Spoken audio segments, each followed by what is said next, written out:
Welcome to T-SAT. ఈ వీడియోలో మనం ఇండియా యునైటెడ్ కింగ్డమ్ మధ్య ఉన్నటువంటి సంబంధాలను డిస్కస్ చేసుకోబోతూ ఉన్నాం. సో ఇక్కడ యునైటెడ్ కింగ్డమ్ అనగానే మనకు గుర్తొచ్చేటువంటి అంశం ఏంటి అంటే బ్రిటన్ లేదా లండన్ నగరం మనకు గుర్తొస్తూ ఉంది.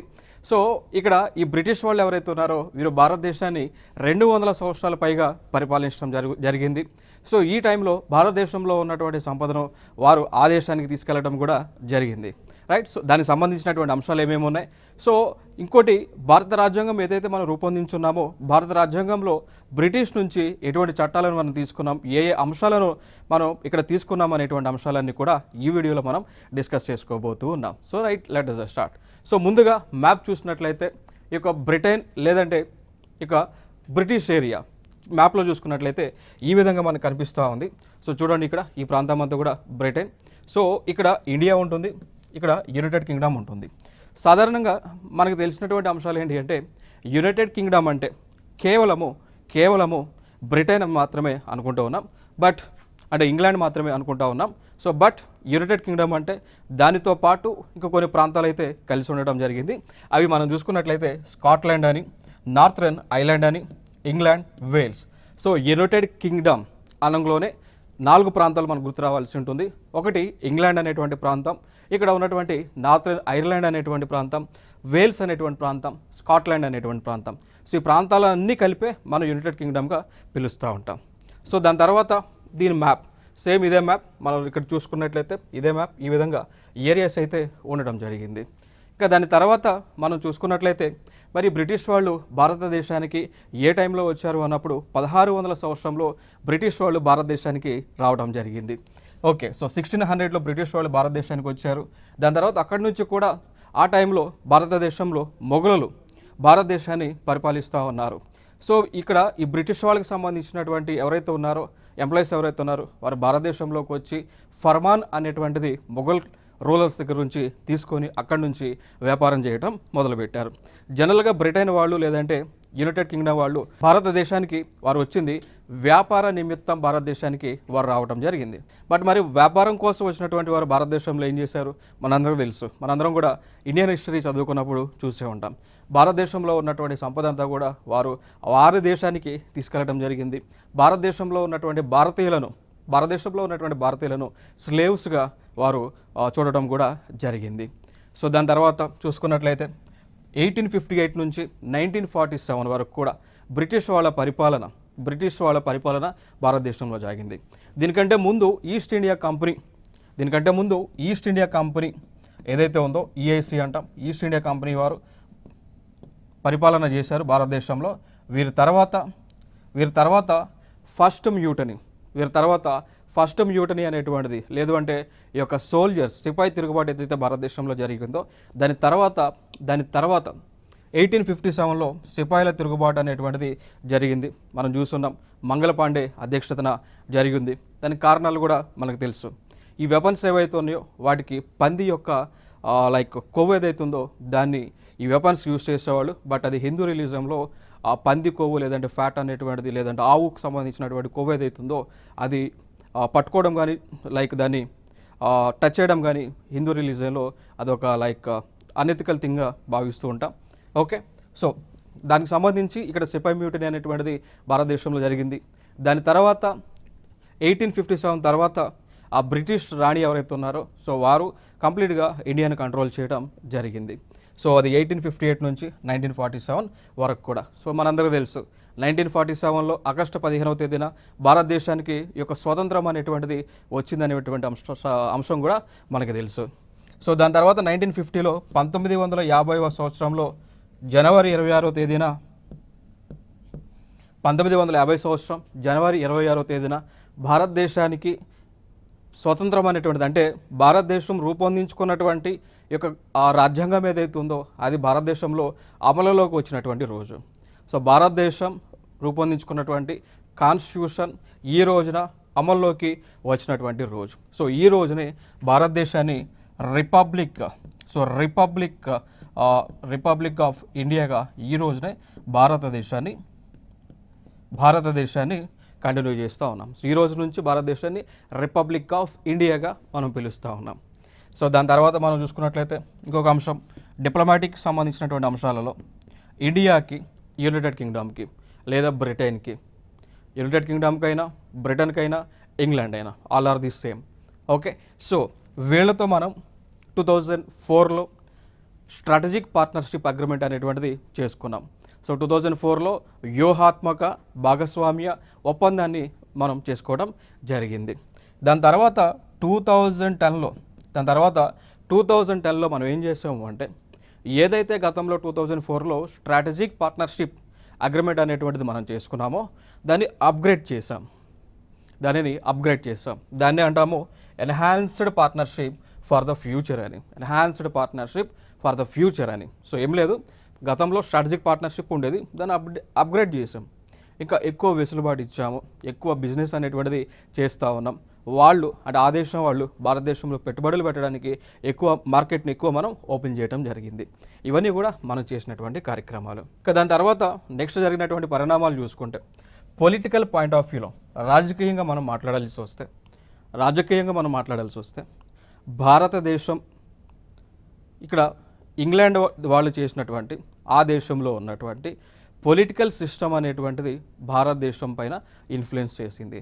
సో ఇంగ్లాండ్లో, యునైటెడ్ కింగ్డమ్లో, బ్రిటన్లో ఉన్నటువంటి పొలిటికల్ సిస్టమ్ ఏదైతే ఉందో దాన్ని మనం భారతదేశంలో అమలు చేస్తూ ఉన్నాం.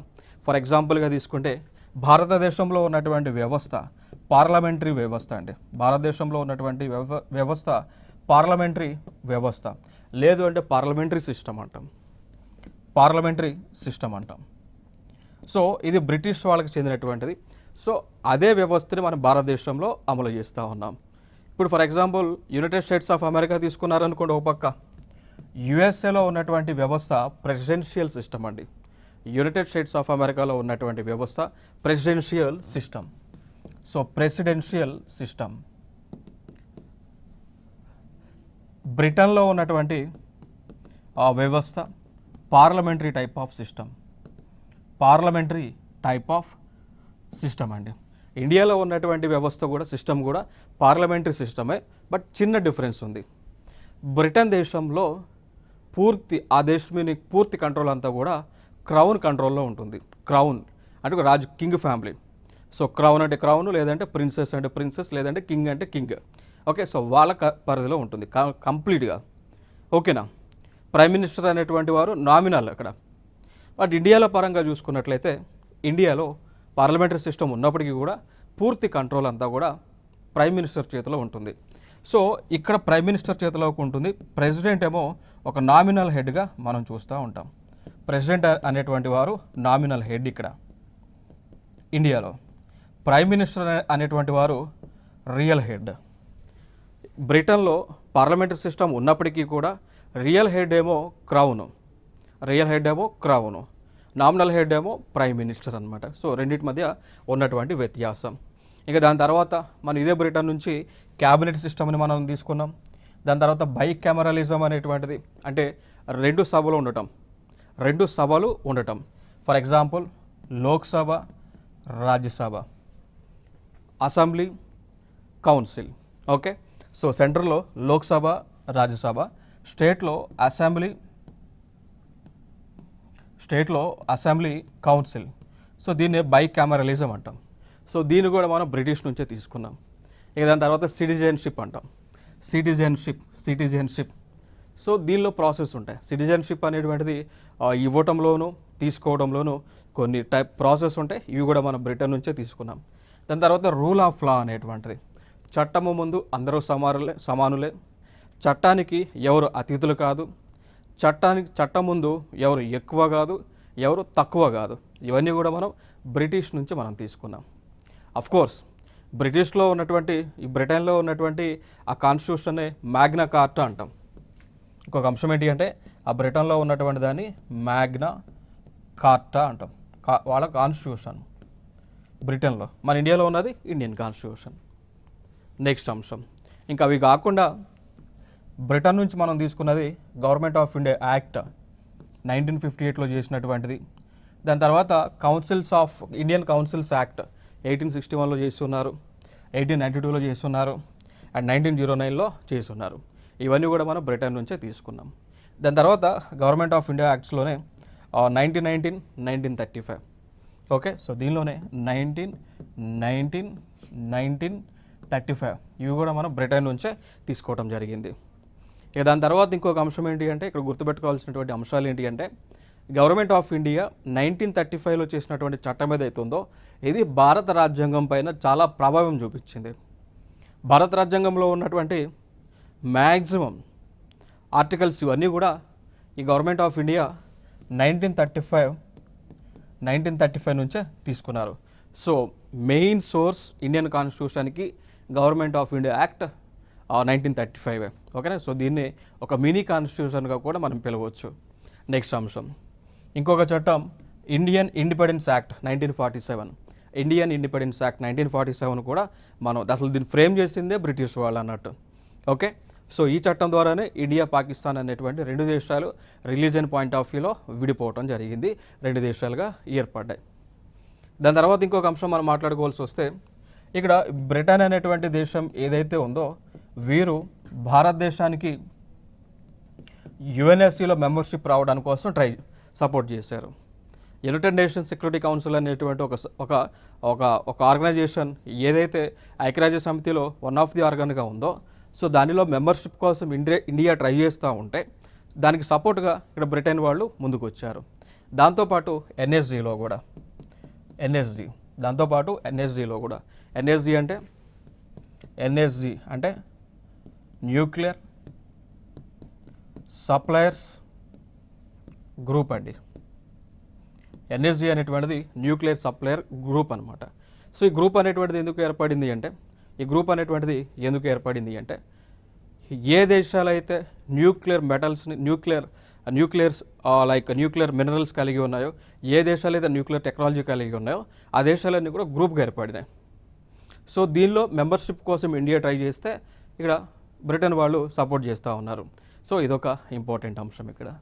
దాని తర్వాత 1947 joint declaration title India UK towards a new and dynamic partnership.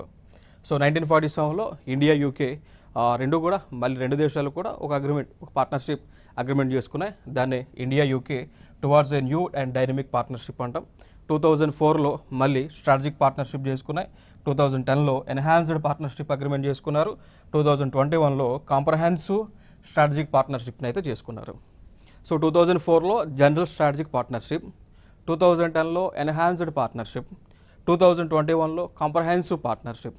So అంచెలంచెలుగా ఆ బలాన్ని పెంచుకుంటూ వస్తూ ఉన్నారు, ఆ బలాన్ని డెవలప్ చేసుకుంటూ వస్తూ ఉన్నారు. దాని తర్వాత అంశం చూస్తే ఈ డిప్లొమాటిక్ రిలేషన్స్లో భాగంగా, దౌత్య సంబంధాలలో భాగంగా రెండు దేశాలకు కూడా ఎంబసీలను ఏర్పాటు చేసుకున్నాయి. ఫర్ ఎగ్జాంపుల్గా తీసుకుంటే యునైటెడ్ కింగ్డమ్ వాళ్ళు ఇండియాకి సంబంధించినటువంటి ఎంబసీని లండన్ నగరంలో ఏర్పాటు చేశారు. సో దాన్ని అంటాం, ఇక్కడ చూడండి, హై కమిషన్ ఆఫ్ ఇండియా లండన్లో ఏర్పాటు చేశారు యూకేలో. అదే విధంగా బ్రిటిష్ వాళ్ళకి సంబంధించినటువంటి ఎంబసీని కూడా భారతదేశంలో ఏర్పాటు చేశారు. అది ఎక్కడ అన్నప్పుడు న్యూఢిల్లీలో. సో ఇది ఒక ప్రీవియస్ ఇయర్ క్వశ్చన్. యునైటెడ్ కింగ్డమ్కి సంబంధించినటువంటి ఎంబసీని ఏ నగరంలో ఏర్పాటు చేశారు? పీవైక్యూ న్యూఢిల్లీలో ఏర్పాటు చేశారు. దాని తర్వాత డిఫెన్స్కి సంబంధించినటువంటి ఆ విన్యాసాలునే. సో డిఫెన్స్ సంబంధించి విన్యాసాలు మనం చూసుకున్నట్లయితే 7వది అజయ వారియర్ 23 అండి, అజయ వారియర్. సో 2023లో జరిగినటువంటి ప్లేస్ సాలిస్బరీ ప్లెయిన్స్ యునైటెడ్ కింగ్డమ్లో ఉంటాయి. సో టైం కూడా అంటే డే చూస్తే 27 ఏప్రిల్ నుంచి 11 మే 2023 మధ్య జరిగినాయి. సో 27 ఏప్రిల్ 11 మే మధ్య జరిగినాయి. 11 మే 2023లో జరిగింది. సో ఫైనల్గా మీరు ఫోకస్ చేసేది ఇక్కడ ప్రధానమైనటువంటి అంశాలు ఏంటి అంటే అజయ్ వారియర్స్ అనేటువంటి విన్యాసం ఏ రెండు దేశాల మధ్య జరిగింది. సో ఏ రెండు దేశాల మధ్య? ఇండియా అదేవిధంగా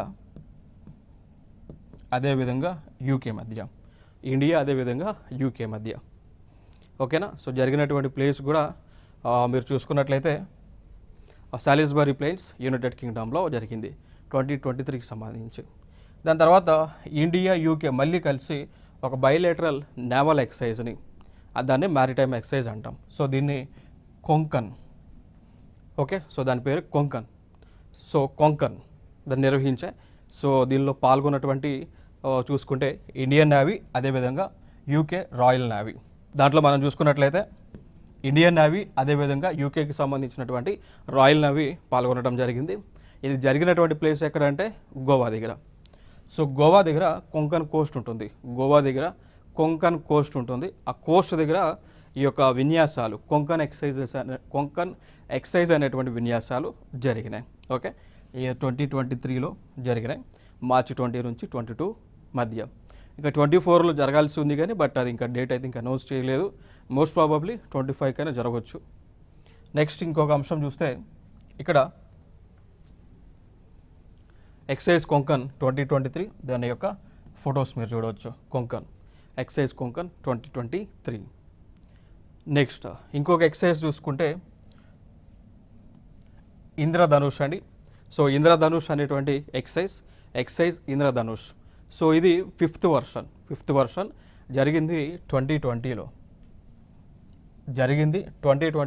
జరిగింది. సో ఇది జాయింట్ ఎయిర్ ఫోర్స్ ఎక్సైజ్. ముందు మనం చూసిన నావీ ఎక్సైజ్లు, ఇదేమో ఎయిర్ ఫోర్స్ ఎక్సైజ్. చూడండి ఇక్కడ దాని పేరు ఇంద్రధనుష్. ఫిఫ్త్ ఎడిషన్ 2020లో జరిగింది. సో 24 ఫిబ్రవరి 2020లో జరిగింది. సో జరిగినటువంటి ప్లేస్ ఎక్కడంటే హిందన్ అనేటువంటి ప్లేస్. సో అక్కడ ఎయిర్ ఫోర్స్ స్టేషన్ ఏదైతే ఉందో హిందన్, సో అక్కడ జరగటం జరిగింది. నెక్స్ట్ అంశం సైబర్ సెక్యూరిటీకి సంబంధించి సైబర్ సంబంధించిన నేరాలను అదుపు చేయడానికి రెండు దేశాల మధ్య, అంటే భారతదేశంలో ఉన్నటువంటి ఐటీ వింగ్ ఉంటుంది, యూకేలో ఉన్నటువంటి ఆ ఐటీ వింగ్ ఉంటుంది. సో రెండింటి మధ్య అగ్రిమెంట్ కూడా 2016లో జరిగింది. ఇంకొక అంశం ఏంటి అంటే సిఈఆర్టీ.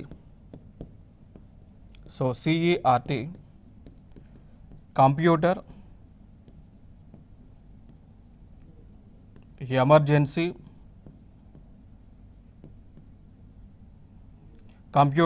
ఎమర్జెన్సీ రెస్పాన్స్ టీమ్ అంటాం. ఇక్కడ ఐఎన్ అంటే India, very important. Okay, so దీని ఫుల్ ఫామ్ అడిగారు. దీని యొక్క ఫుల్ ఫామ్ ఏంటి అని చెప్పేసి అడిగి ఉన్నారు. సో సెట్ అంటే computer emergency response team. IN అంటే ఇండియా, ఇక్కడ కూడా same computer emergency response team ఎక్కడ యూకేలో ఉంది. సో రెండు సంస్థలు కూడా అగ్రిమెంట్ చేసుకున్నాయి. సో ఇది ఎందుకోసము అంటే సైబర్ నేరాలను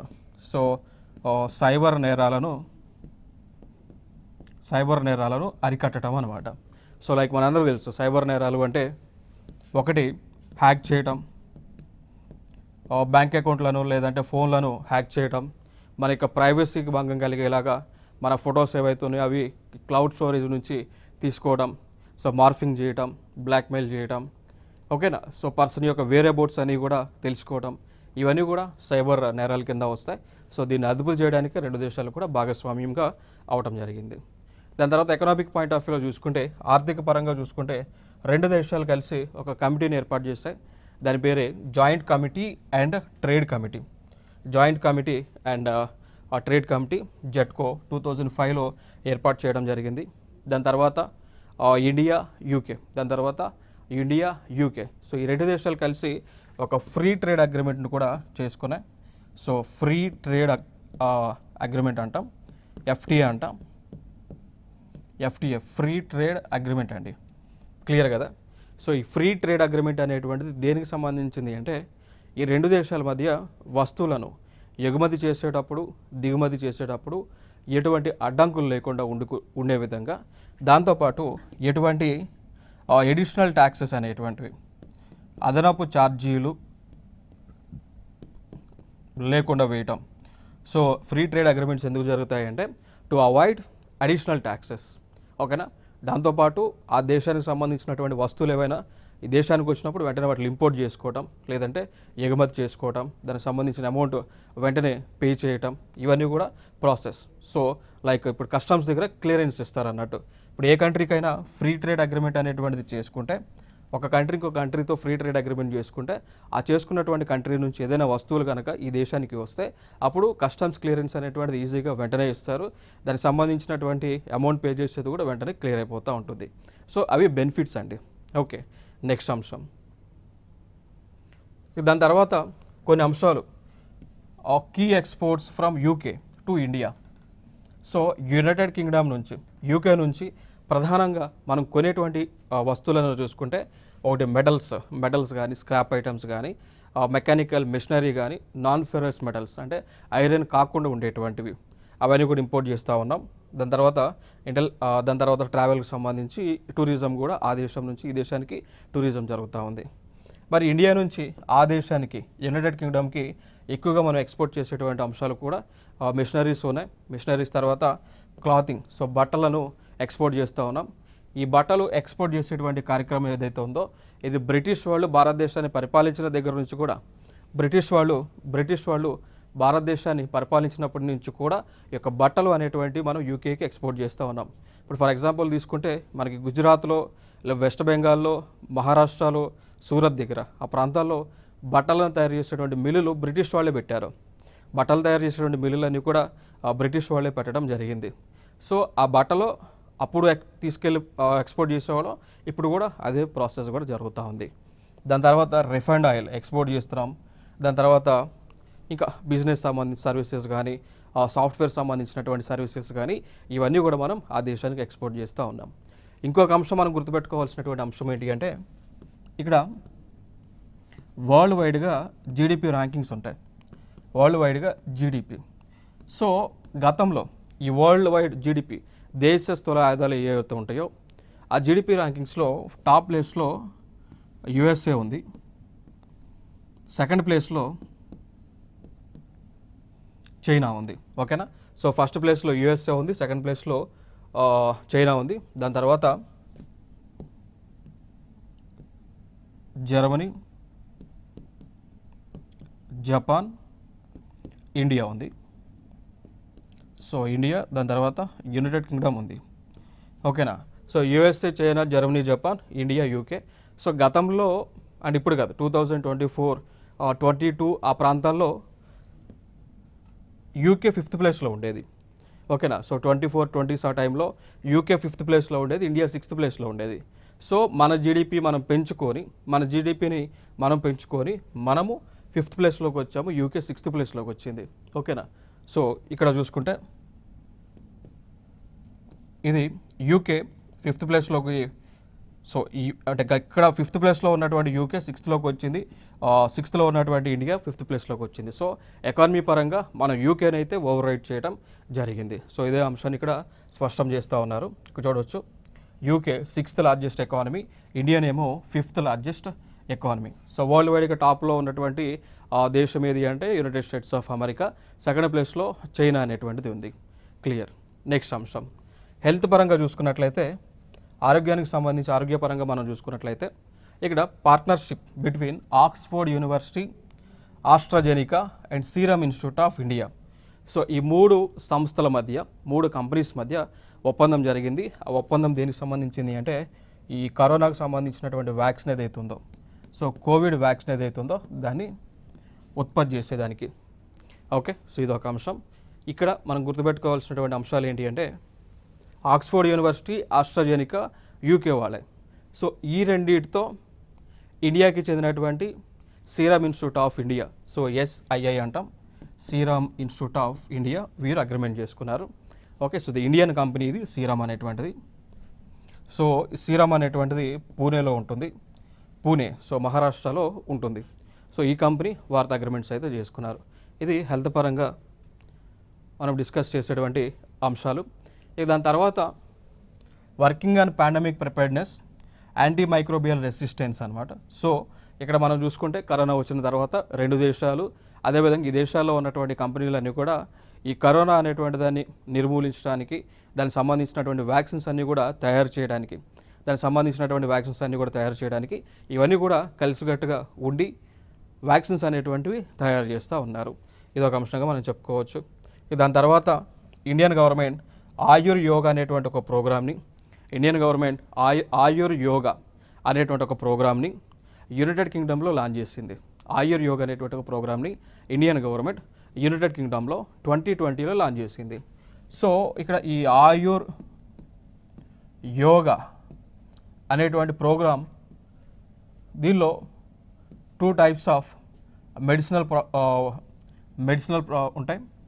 లైక్ ఒకటి ఆయుర్వేద